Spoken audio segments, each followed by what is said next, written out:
It's too late. Shall we go now? Wait, I will just pack my things.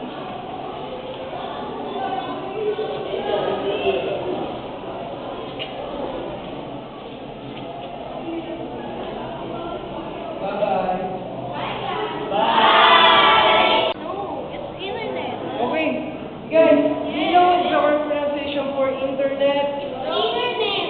No, it's internet. No, it's internet. It's correct, it's internet. Like this. Wait. Do you know what is this word? Internet. Do you know what is the correct pronunciation for that? Interview. No, it's interview. It's like internet. Oh, wait. I've saw something. Do you know her? By the way, I will keep it. Let's go. Okay, let's go.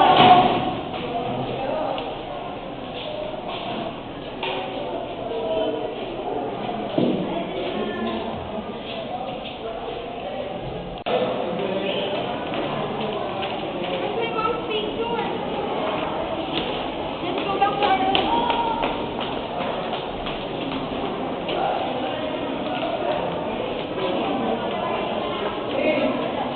Let's go.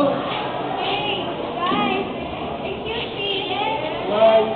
Have you seen my mom's picture? Oh, No. is this yours?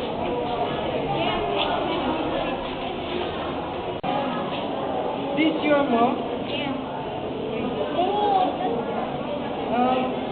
Guys, can you tell something about your mom? And we know all about my mom. Yes. Let's go inside.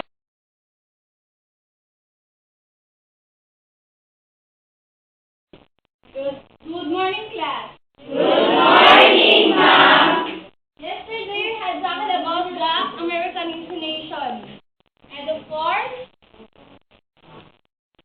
happy birthday to you. Happy birthday to you. Happy birthday, happy birthday, happy birthday to you. Thank you, my dear children, thank you very much.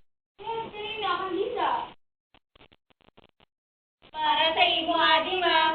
Huwag ma'am kaalawan. Thank you.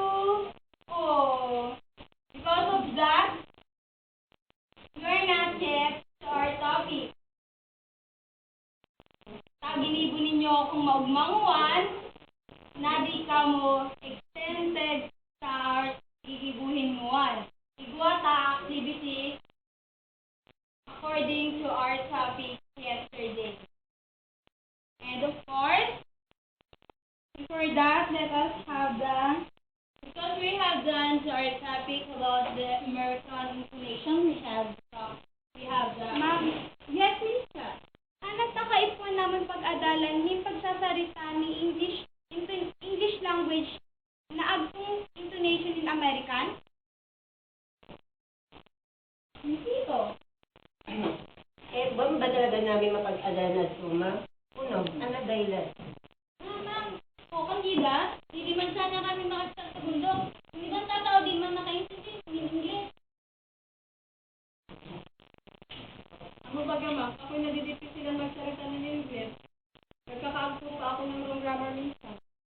My dear students, it's not about where you live. It's not about how you can speak English language fluently. There's a lot of times that you can use it.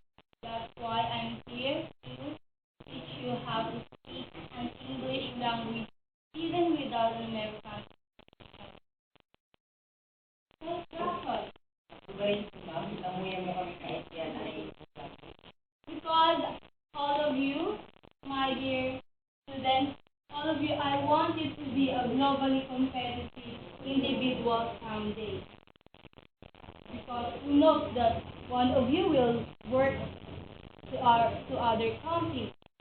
You can communicate to each other with the use of English language. Yes. Pero ma'am, nangarap ko nga rin na magduman sa Espanya. Nagamit ka ba yung bahay?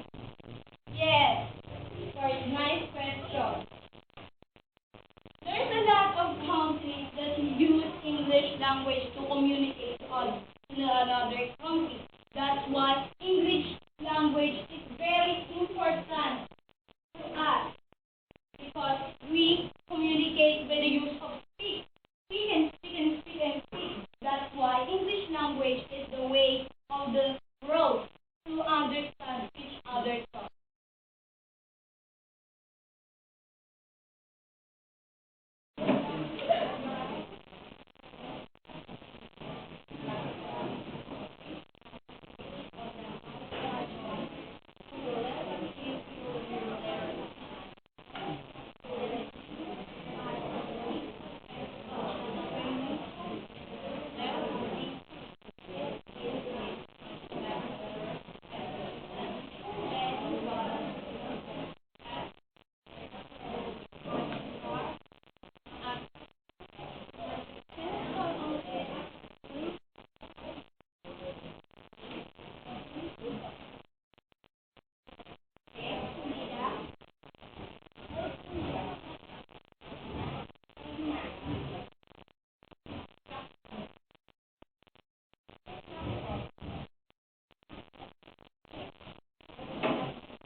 Excuse me, Mrs. Magada.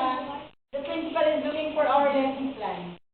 She wasn't able to check it because she's not around last time. Sir, can you, Are you okay? I Are you okay? Oh my God, I told you not to teach this week because you are now 9 months pregnant. Just stay calm, relax, and anybody who called Miss Madrid to take over the class, Shirley, go. Relax, calm. Oh my God, relax, Miss. Oh my God.